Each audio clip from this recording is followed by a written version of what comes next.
já ouviram falar sobre a sigla ESG ou ASG? Me chamo Clara Serva, sou head da área de Empresas e Direitos Humanos e integrante do grupo multidisciplinar ESG de Tuzini Freire Advogados. É um prazer estar com vocês na edição de 2021 da AgriShow para falar sobre esse tema cada vez mais importante, que é o ESG. Essa sigla, que se refere às questões ambientais, sociais e de governança corporativa, já é destaque no Brasil e no mundo, por três principais motivos.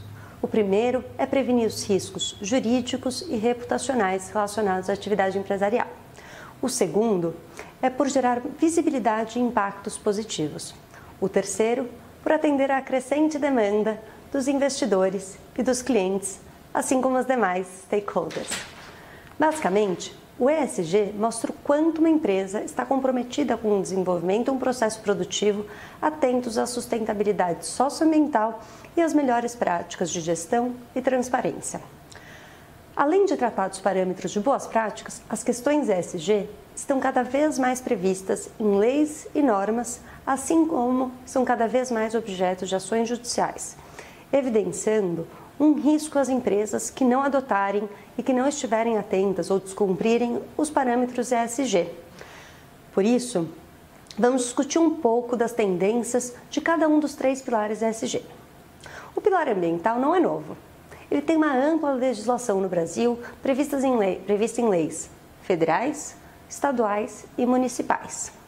Mas um tema novo é a incorporação da perspectiva ESG não só como um cumprimento das normas, mas como a adoção das melhores práticas de desenvolvimento sustentável, o que exige, por exemplo, o desenvolvimento de tecnologias que sejam atentas a, por exemplo, o uso dos recursos hídricos, reduzindo, num contexto de crise hídrica, o uso dos recursos hídricos de água, por exemplo, para o plantio e desenvolvimento da atividade agro. Ainda na perspectiva ambiental, tem ganhado importância as questões das mudanças climáticas. Esse tema que se relaciona com o agro em duas principais perspectivas.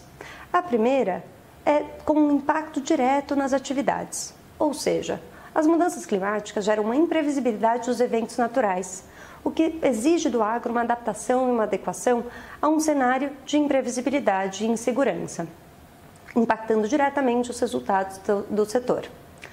Por outro lado, as questões das mudanças climáticas abrem um leque amplo de possibilidades ao setor para desenvolvimento de novos negócios. Dois principais exemplos eu queria mencionar. Segundo, porque apresenta novas frentes de desenvolvimento de potenciais produtos e serviços. Entre muitos exemplos possíveis, vou mencionar dois. O primeiro é o pagamento por serviços ambientais, que está previsto numa política lançada em janeiro de 2021. O segundo é o chamado mercado de carbono, que tem cada vez mais sido discutido em projetos legislativos também. O pilar social, ele abarca todas as questões relacionadas às pessoas que, de alguma forma, são impactadas, direta ou indiretamente, pela atividade empresarial, o que inclui a cadeia de fornecimento e também a relação com a comunidade em torno. Se de um lado a gente vê uma fiscalização cada vez maior sobre condições dignas de trabalho, o que inclui, por exemplo, trabalho escravo ou análogo à escravidão, trabalho infantil, como também a gente vê um aumento significativo de outras questões, como discriminação, diversidade e inclusão, e um tema da consulta prévia, livre e informada às comunidades impactadas, que cada vez mais estão previstos em leis, tanto nacionais, como estaduais, municipais e federais. Um exemplo é a nova lei de licitações, que prevê questões relacionadas à diversidade. Sobre isso, é importante mencionar os avanços significativos de empresas, por exemplo, do setor de carne, nos compromissos de retirar das suas cadeias de fornecimento os produtores e criadores de gado em áreas de desmatamento ilegal e com denúncias de trabalho escravo cada vez mais frequentes. Posicionamentos como esses conferem segurança aos investidores e compradores internacionais, cada vez mais preocupados com os critérios ESG. E esse tema e esses reflexos estão diretamente relacionados com uma crescente previsão normativa da chamada due diligence mandatória em direitos humanos. O que é isso? Esse talvez seja o principal tema relacionado a ESG, a principal novidade relacionada a ESG. Muitos países como França, Alemanha, Reino Unido têm previsto normas que exigem das empresas a fiscalização e o monitoramento e a mensuração de todos os impactos da sua atividade empresarial, o que inclui todas as etapas da cadeia produtiva em direitos humanos. E não só, exige que elas prestem contas a esse respeito e tenham políticas e mecanismos suficientes para prevenirem os impactos negativos que sejam preveníveis, mas também mitigarem os impactos negativos e reduzirem as chances que eles ocorram quando eles não são passíveis de serem evitados. Talvez você se pergunte, o que isso tem a ver com o cenário nacional, já que essas previsões estão em leis internacionais? Essas leis internacionais prevêem, como eu tinha dito, o dever de fiscalizar e monitorar toda a cadeia produtiva. O que significa isso? Que as empresas internacionais estão cada vez mais fiscalizando seus fornecedores internacionais, como por exemplo no Brasil, e também deixando de contratar com fornecedores que eventualmente não monitorem ou violem direitos humanos no seu processo produtivo. Ainda sobre esse pilar, merece destaque a questão da desigualdade social relacionada e intensificada pelo contexto de Covid-19. O Conselho Empresarial Brasileiro para o Desenvolvimento Sustentável, o CEBEDS, entre outras organizações empresariais, tem dito que para a retomada do crescimento econômico ser bem-sucedida, é necessário, mais do que nunca, construir um movimento. Ainda sobre esse pilar do ESG, merece destaque o debate sobre o aumento das desigualdades no contexto da pandemia de Covid-19.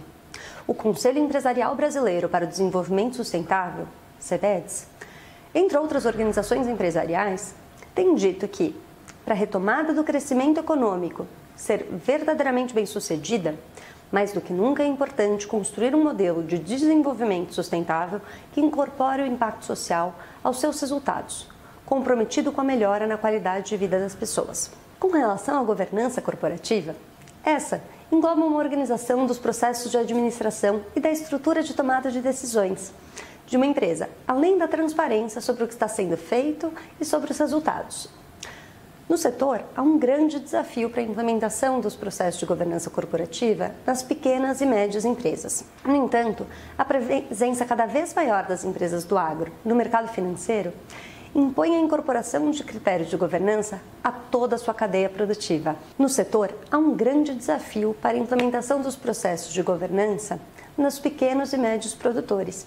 No entanto, a presença cada vez maior de empresas do agro no mercado financeiro exige a incorporação dos critérios de governança a toda a sua cadeia produtiva, chegando aos produtores e demandando adaptações intensas para o futuro.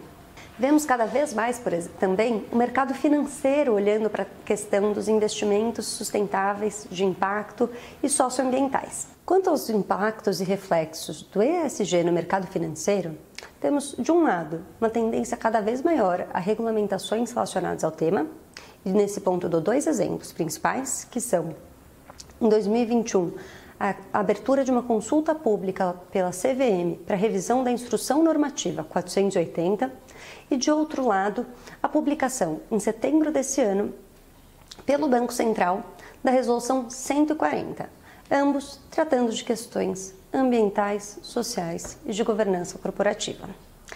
Se de um lado há um maior número de regras, de outro há também um campo para muitas oportunidades, o que se reflete nos chamados investimentos sustentáveis, socioambientais e de impacto. Em 2020, foi lançado o Plano de Investimento para a Agricultura Sustentável, desenvolvido pelo Ministério da Agricultura, Pecuária e Abastecimento do Governo Federal, em parceria com a Climate Bonds Initiative, CBI. Também podemos mencionar os chamados Fundos de Investimento do Agronegócio, FIAGRO, que entraram em vigor em agosto desse ano e oferecem novas possibilidades de captação de recursos. A operação desses fundos é muito recente, mas a tendência é que os recursos sejam direcionados para as propriedades rurais ou empresas que estão em compliance socioambiental. E ainda, no final de outubro, o governo federal anunciou o lançamento do Programa Nacional de Crescimento Verde, que destinará 400 bilhões de reais para novos projetos e iniciativas verdes, contemplando a conservação, restauração florestal, o gerenciamento de resíduos, o ecoturismo e agricultura de baixa emissão de carbono. Bom, essas foram algumas noções básicas sobre as implicações dos aspectos ESG no agronegócio. Agradeço muito pela oportunidade de estarmos juntos nessa edição de 2021 da AgriShow. Muito obrigada a todas e todos e continuem acompanhando as tendências nesse tema tão interessante.